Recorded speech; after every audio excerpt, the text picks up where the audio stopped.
You are listening to the Small Town Big Talk Show, the weekly podcast for small town people with big dreams and ideas. I'm your host, Rebecca Undum, and each week we'll cover a topic meant to inspire, encourage, and empower you to live big in your small town. Although it has its challenges, nothing beats small town living, and we're committed to sharing the best of what's working in the communities we serve. So enjoy this episode, and we hope it helps you to bloom where you've been planted. My guest on today's episode is Joan Sacrison. She's the founder of a website called travelbackroads.today. And she started this website really out of the passion that she has for celebrating all things rural and really promoting what all of our little towns across the United States have to offer. And you will love her zest for life. You will love her approach to learning, which I think we refer to it as being kind of a Renaissance woman. And that is what I think more and more of us can do and maybe even should do as we're looking at how to create a diverse and full life living in a small town. So enjoy this chat with my new friend, Joan. Hey, Joan, welcome to the show. Thank you, Rebecca. It's good to finally connect. Absolutely. When you first shared the business that we're going to talk about today with me when we were together in Spearfish, I was like, you need to come on the show. And it's just taken us a while to connect and get back there. So life goes on, doesn't it? I know. It's crazy. Definitely. So tell us a little bit about Travel Backroads, what it is, and how you started it, why you started it, all the things. Like I said, I'll ask you questions as we go. So okay. Yeah, just jump in because I definitely love to talk about this. But I was raised in Rapid City, so I've always lived, I don't know if you call that metropolitan or if you're, urban. And for the rest of the listeners, by the way, that's South Dakota. Yeah, that's good to say. So I was raised in that my whole life, went to college in Sioux Falls, South Dakota, but I happened to marry a rural man who grew up rural, and he told me when we were going to get married that he let me know going in that we were going to live rural. And I was like, oh gosh, what does that mean? So anyway, we have lived rural. He went to seminary, actually. My husband's a pastor. Oh, so I didn't know that. Yeah, I know. People, I guess I don't always bring it up, but it's, nothing I'm ashamed of or anything. I'm happy about it because it's taken us on so many journeys, and I've lived so with the rural people and everything. I love it. But I still love to be close to a city. So I kind of like the best of both worlds. I think I started with the feeling of local and rural when I became a community coordinator in Phillips, South Dakota.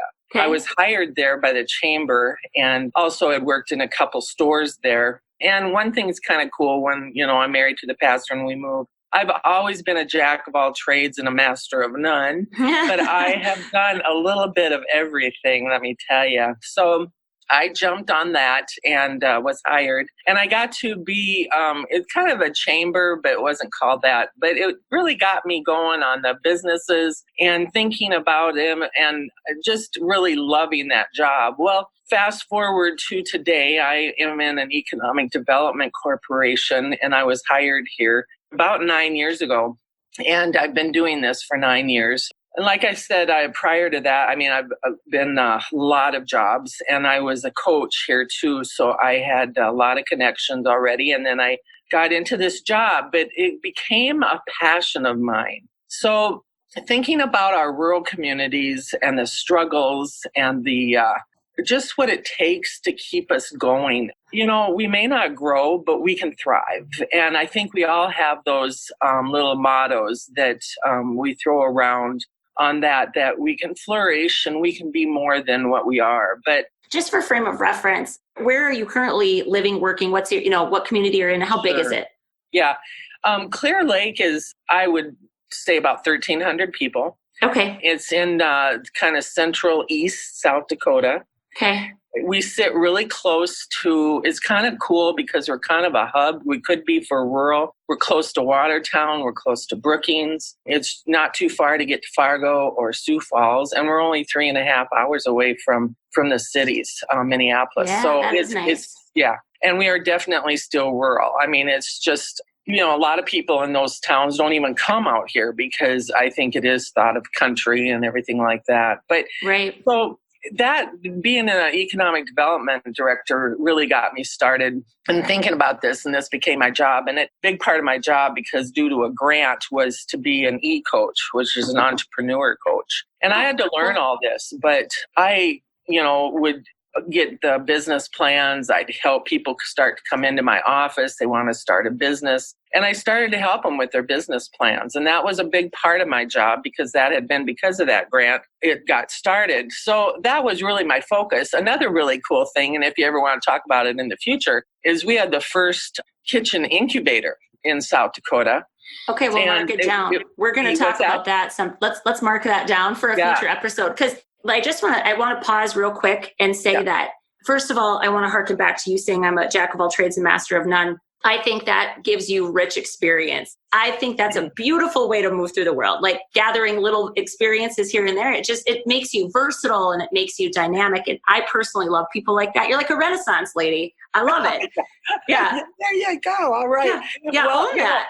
And really, it's a blessing. I have to say it, because I'm not afraid to do anything. I'll try it. And I think at one time, if you were to talk to my husband, he probably said, I think I resisted that coordinator job in Phillip because of that fear. And I hadn't, thinking everybody thinks they got to go into this. And that kind of ties in with the entrepreneur. You think you can't. And I always wanted to own a business. And from the time I was little, I sold guppies. I sold, toothpicks dipped in cinnamon. I sold earthworms. And my dad told me, you should go into business. And I'm like, what?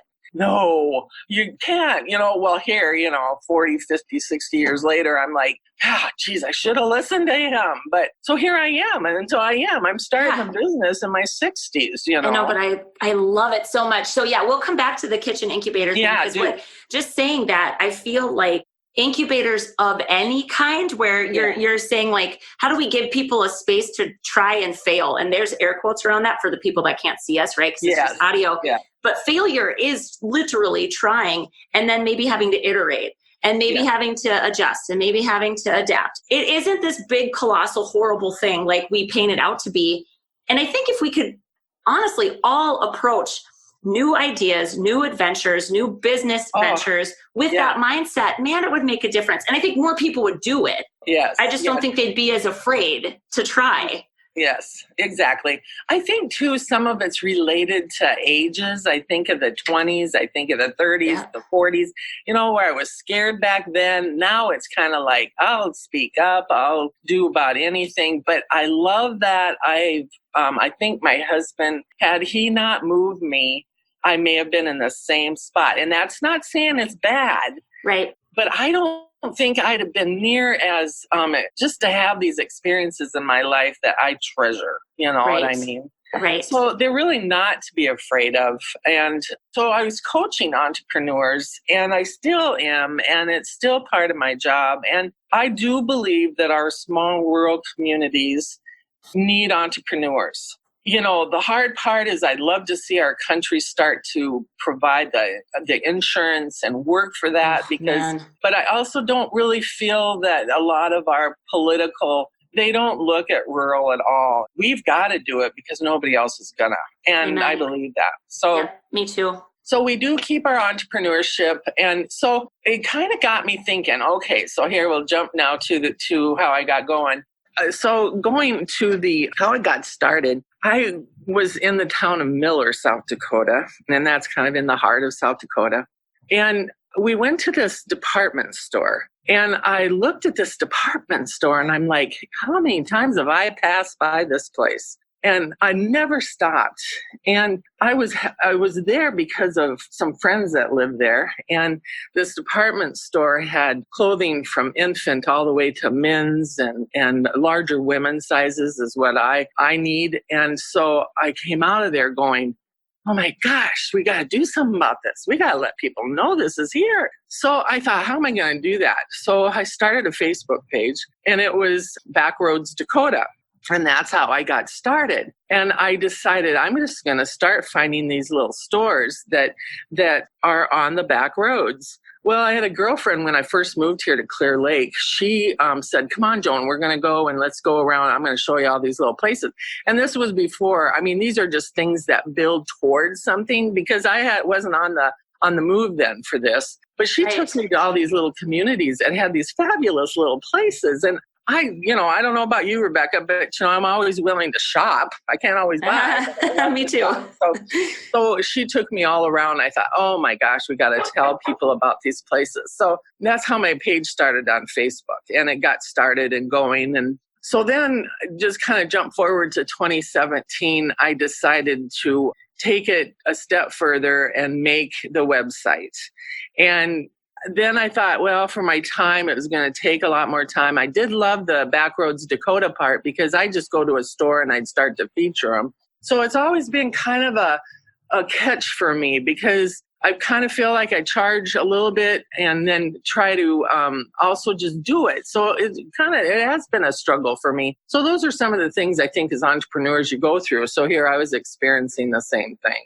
Right. And because I really want to show them off, but then it's kind of like I'd like a little bit, I'm not looking to get rich. I just like to be able to advertise and get them out there as well. Let's talk about that for a second. Just, at a kind of a zoom out and think about that from an entrepreneurial standpoint. I think a lot of people struggle with what you're talking about. You're talking about pricing. I mean, ultimately, that's what you're talking about. And how do we appropriately price our goods or services are really challenging. Goods are something where people walk out with a physical thing and it feels a little more, it's more tangible, right? Yes. But I think I have a thought process about this. I would love to hear what you think. But that we actually serve people better when we attach value to the thing that we do. Yes. I think there's this mindset, and I see it a lot in small towns. I speak in a lot of small towns. That tends to be where I go. And they often say, well, we want to bring you in so bad, but we have no budget and we don't want to charge people to come. And I always say, like, I get this. I understand this. And yet I think that there is a perception of value when we charge nothing for what we do. And then it'll never be more than a hobby. And that's okay if that's what people want, if people want it to be a hobby. But I do think that's such a struggle. And ultimately, I think we need to uncouple in our brains, like when we have that fear, that charging means that we're not somehow serving. Right. Those two things can come together, Yeah. It is a tough thing, because this all started out of just a desire to show off. Passion project. Yeah. So then you put a price on it. And then on top of that, it's an online directory. I mean, this really there might be bigger and larger companies, or, who knows, billion-dollar companies out there. On a side note, I had someone call me and they wanted a trip to Machu Picchu in Peru. And I said, well, hon, I can't get you that far, but I can get you to South Dakota, Exactly. Okay,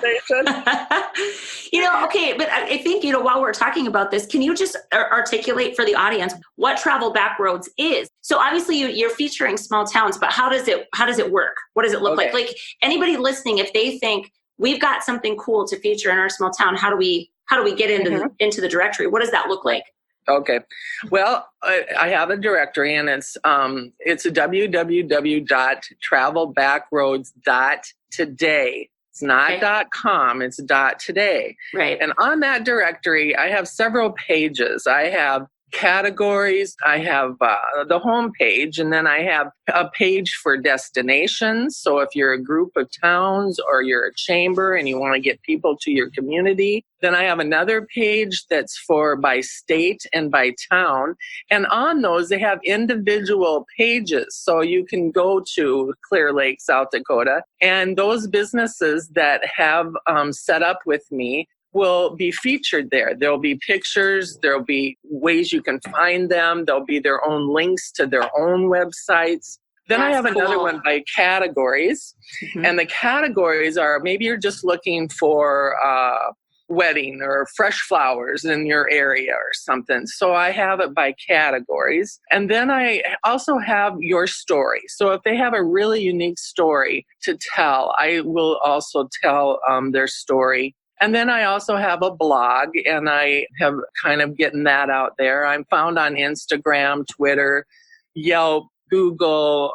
Actually, if you said .today, you'd find me through Siri. and Facebook. So really what you're getting, okay, so sorry, I'm going to jump back. So no, you're fine. The map, it also has maps. Cool. So if you're found on Highway, let's say 14 through the middle of South Dakota, and you've signed on with me, they can go right directly to that map and find what town you're in. Okay, so there's a legend there. So you can kind of pick out, okay, I'm going through Fulton, South Dakota. I want to see what's there. And then the same with the destination map. And I just started to add, because there's been a lot of conversation, murals. Great. How we have added. I saw that link, which is super cool. Yeah. I love this so much. Like, as I listen to you, my brain is spinning of all the different things that could get added to that. Because what I think is so cool about this is that there are people like you and like me. I love to travel to small towns. Yes. But other times it's like, what do we do? Just drive around and look for something cool to pop out at us? I mean, that's essentially what you have to do without any sort of, here's how we aggregate it. Like, who aggregates all of that, right? Yes. So the other question I have for you, just listening to this, is how many states are on board with you? Yes.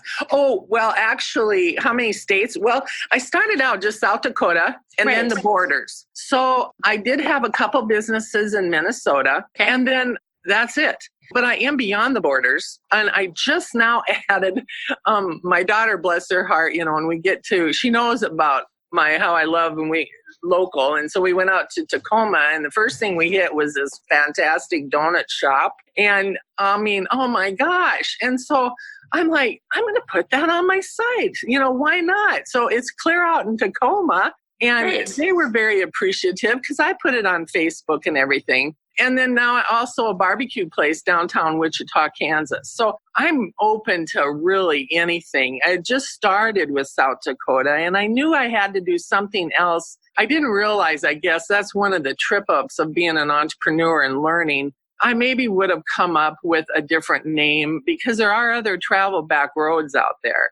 But I can't take it back now. I couldn't get the .com. I had to go with it today. And it's great. It just takes people a little bit of time to catch on to a different ending. Right. But Deb and Becky from Save Your Town, Town. That's kind of how it is. So well, and honestly, I think Travel Backroads is a great way to encapsulate what it is that you're trying to do. So it makes sense to me that you didn't want to give that up necessarily. I didn't. So I honestly, I think people can adapt. Yes, they can. Yes, but I love it so much because I think, like, our state, so it's going to be my personal mission now to get some of our North Dakota communities on your site, because I think, and I think one of the things I saw, if you want to speak to this a little bit, is the idea of clusters. Yes, I saw that. Yes. So where did that kind of come from? And I kind of invented that part, and I just thought, what word would kind of encompass all that? Around here, say Clear Lake, then you go over to Canby, Minnesota. Mm-hmm. And there was a business in Ivanhoe who has since moved to Canby. There's even say Minneota as you go on into Minnesota, but there's also Millbank. Okay, Millbank, South Dakota has some really cool shops. And I was just there. I just spoke there, and I hadn't ever been. And I did. I kind of went crazy there because I was just like, look at the cool stuff you guys have. It was so much fun. Shoot, I would have come, Rebecca. I didn't know about it. But that's all right. So those places could be considered a cluster or a destination. And a cluster would be, why leave? Okay, let's just say, for instance, you're a group of gals or a husband and wife going to leave Sioux Falls, and let's go take a highway. And okay, let's go up towards Clear Lake, and then we can do a whole little tour. So we can start in Clear Lake, we can go to Canby, we can swing on up to Millbank. So it's a kind of a cluster. So if you all got together, and my fees are so small, and now I've changed it to kind of get in my hobby part and my charging part. It's a one-time fee. You get in, it's like a membership. And this is a trial and error thing too, because I feel so much more at peace now. So I can kind of do both the passion, my hobby, and make some while I do this. Right. So I charge per, but it's a one-time fee. Then if you want a video made and stuff, there's a little extra. And then later there's an a la carte. So if you were going to, want to change your pictures later or want some more shout outs, those are very affordable too. Or if your cluster or your business or your community had an event that they wanted specifically to promote, right? Yeah. I actually wrote this down as we're talking. It's like, so this is something that I would love to hear what you think about this, again, given the job that you have now and your passion for just supporting local. What I feel like I hear you telling me is that collaboration in a region can be a really powerful way to support everybody. Yeah. And yet I just don't feel like I don't feel like a lot of small towns see that as a positive way forward. It's like, well, if we all promote each other, then somebody still wins and somebody still loses. And I don't feel that way about it. And am I just nuts? Like, seriously, tell me.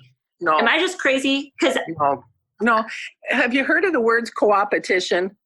I haven't. I haven't heard that. Co-opetition. Yeah. No, so I haven't. That is saying that there's a win-win. There isn't a winner and a loser. So with co-opetition, if our communities, like, okay, I'm still using Clear Lake as an example. If our communities say, okay, I'm going to go shop here. Well, and then they're done shopping there and they say, well, be sure to go across the street to so-and-so because they have some other things that we don't carry. Right. Or go down the street to August 17th. Go ahead and get a coffee and lunch there. Oh, and don't forget, way out on the corner, there's a marketplace with meat and fresh vegetables. And that is co-opetition. Everybody wins. Right. And that, I think, is crucial.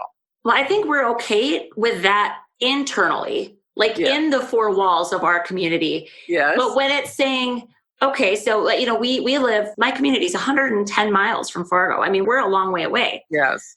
But so depending on how they drive to get here, they may not hit any communities outside of Oaks. But if they go a different route, they might hit, there's three additional communities. So then the question becomes, why aren't we cooperating or collaborating with those three communities to say, if a group of women were to come down here for something, what else could we encourage them to hit along the way? That's why I love your idea of maps. You're saying, like, if you're all along this route, people can kind of self-design their own tour through it. Right. But we have to know these things exist. We have to know what's happening in these small towns. And you do. It's very hard to get to that information unless somebody's aggregating it. So I just feel like it's such a big deal for our region where you've got small towns all doing their best. I wrote down the idea, like, you could create a women's tour. Yes, exactly. And just say, like, if you're ever in the area and you have a day, get in the car and hit this community, this community, this community. Right. And do all of these things. And I just think that's how it should be. You're right. Well, right now in Minnesota, there's called the Meander. And it's artist places. And it's cool. It encompasses a lot of, I think it's called the Minnesota Meander. And it encompasses mostly art, but artists. Mm-hmm. And so it's you could probably just do 2 or 3 of the communities where it probably encompasses 20. I don't know. I haven't been able to make it on it yet. And it's really not a tour led by somebody. It is probably can't even say it's a nonprofit, but it's definitely promoted and people here go to it. And you could do all of it. You could do an overnight type thing. And then also there's kind of one in the middle of the state that has started. And I think a lot of these come out probably in the spring when everybody's ready to get out of the house and get going. And there's kind of a journey through several communities in the middle of South Dakota. And I think like Aberdeen, maybe Falkton, and you just go and you hit each little town. Well, and then there's one in another for shops in Minnesota and South Dakota. So if you were to go to each one, you get your name in a drawing.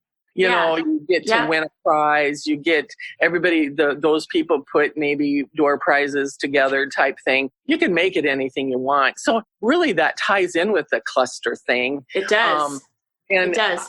I think it's ideal because you really all got to win. You got to. Oh, well, I feel like if we don't focus on this as even conceptually, like how do we work together, pool our resources, we're all going to lose. Yes. No one's going to win, So I wish so badly that more of us could talk openly like that and be open to sharing ideas. Yes. Because honestly, there's not a single idea in the world that's probably new to begin with. I mean, that's nothing new under the sun. But secondly, things get executed and implemented differently in each community because different players are involved and there's different demographics, or, there's just different economic drivers. All those things make every idea look a little different in each town anyway. Right. But I just feel like there's this weird hover and cover mentality. Like, if we've got this good thing going, we're not going to share it. Don't you think that's kind of human nature, though? I do. But I'm thinking outside the box for a lot of people. It is. And I'm hoping, though, that we can kind of continue to just change that narrative a little bit.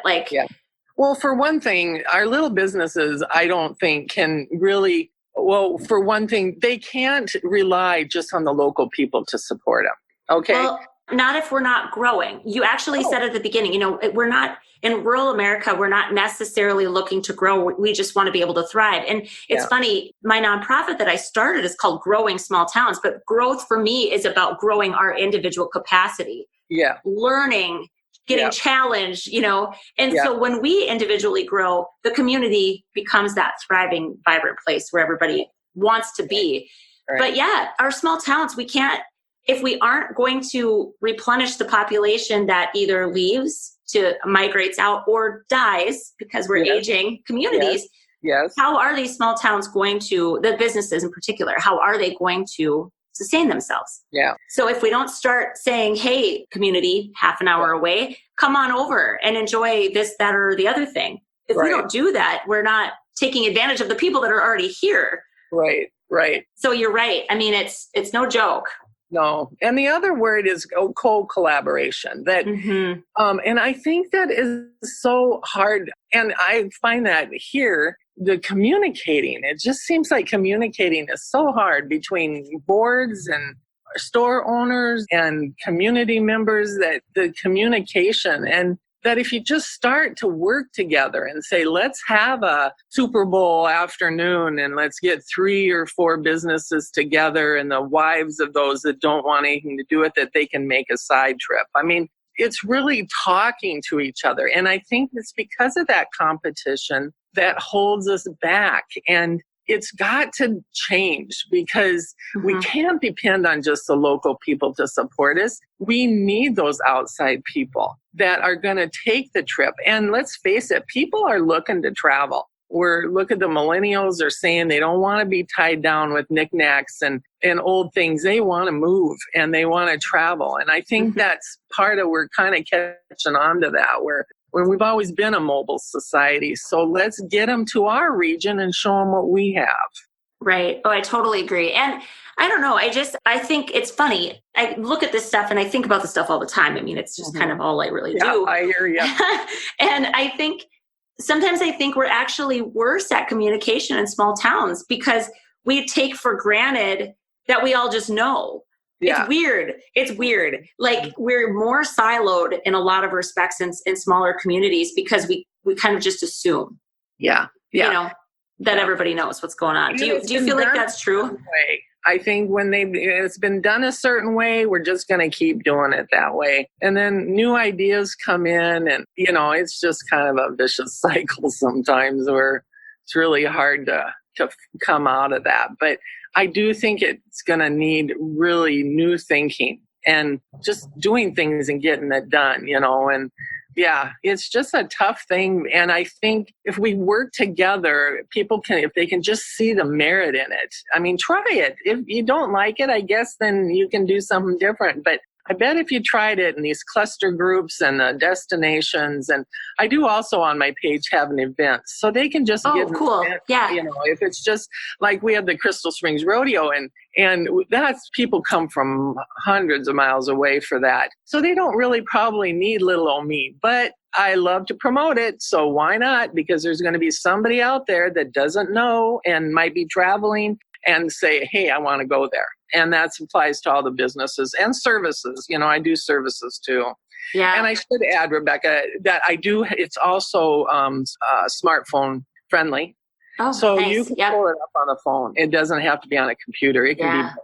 Perfect. So like while you're driving along, you can have it all right at your fingertips. Pull the map up and you can see the places. Well, you mentioned your age. I never would bring it back up, but only for one big thing. Okay. One big thing. I absolutely love to meet people like you that are wiser than me for a lot of reasons, and you're still completely open to what could be different and what could shift and what could change. And I love that about your personality. But I think that there are people like you that probably live in every small town, and we don't know all the hidden gems that are in our communities. I don't think there's a lot of potential that we're not tapping. There's a lot of ideas that we're not seeking.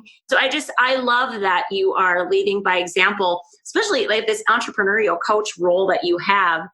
You're saying it's never too late to try something new. No. And, there's times like with this too, I'm going, what should I do? Should I do this? Should I let it go? Should I, and yet it's a passion of mine. It's just kind of the way it is. And I do think, like you said, a lot of people fall in the crack and a lot of ideas fall through the cracks. Mm-hmm. And I just think, there's people out there that you just need to find that person to get something started. And I like Becky and Deb's idea about with ideas, just go with it. You don't need a committee. You don't need a board. You don't need them to vote yes or no. Just do it. And I think there's people out there that would want to do it that way.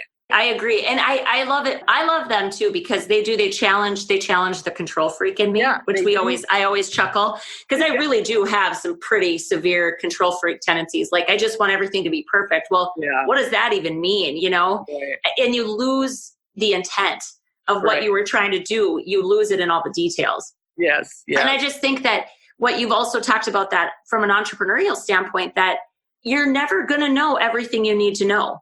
No. So there's no such thing as like, I'm ready for this. If you have the idea and you want to do it, that's sometimes like what you need to start. Because there's going to be a million things that you run into that you go, I have no idea what I'm supposed to do with that. But we live in the age where information is like right here. It's right at your fingertips. Like, you can't, not knowing is almost not a good excuse for anything anymore. That's true. Because you can find the answers. It's an amazing world we live in if we would just choose to see it as like a wealth of information that's right there. So if we get stuck, there's someone to ask or there's somewhere to look. Always. Well, and I think it's going to be a little tough. I'm curious about, our young kids and like my grandkids, your children. At this age of information, I'm overwhelmed now.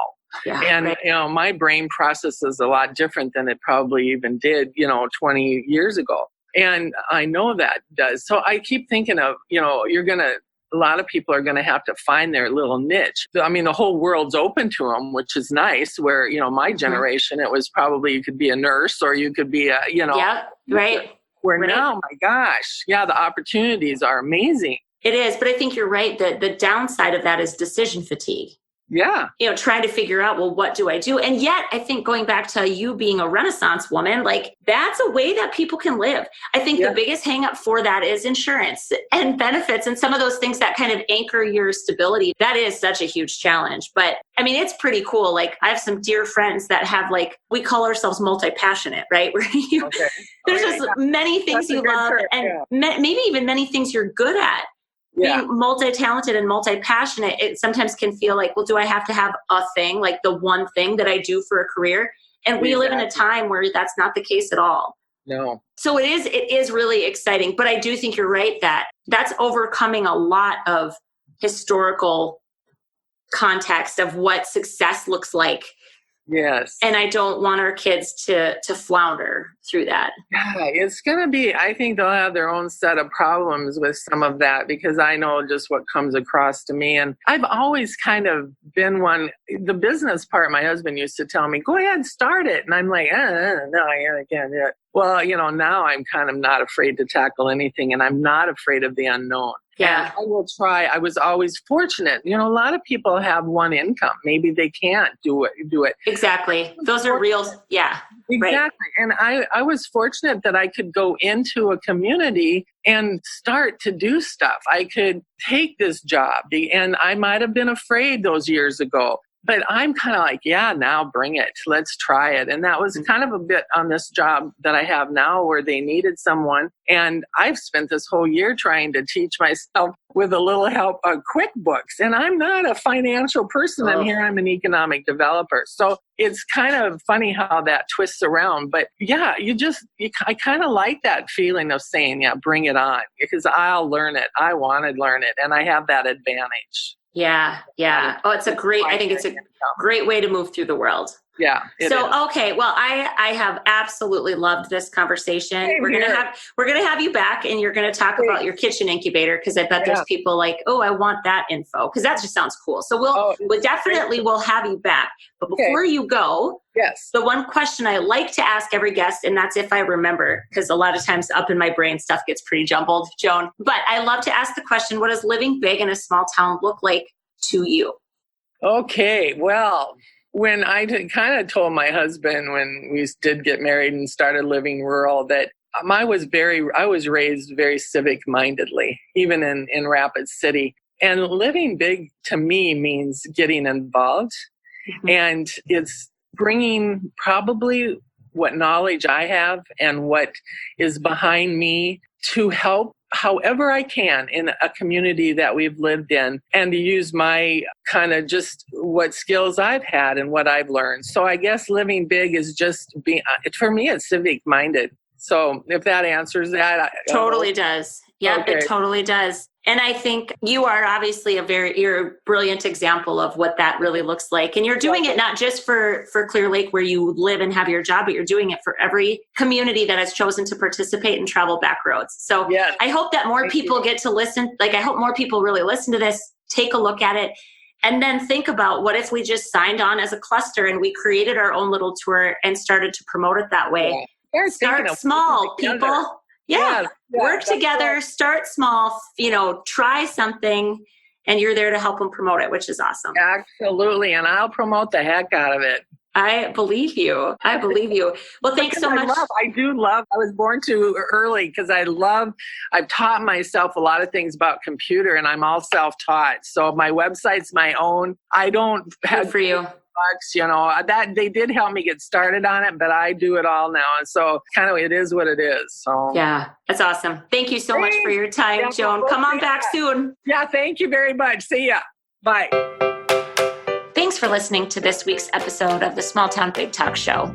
If you enjoyed today's show, we invite you to subscribe on Stitcher, Spotify, or Apple Podcasts, and we'd love for you to leave us a 5-star review.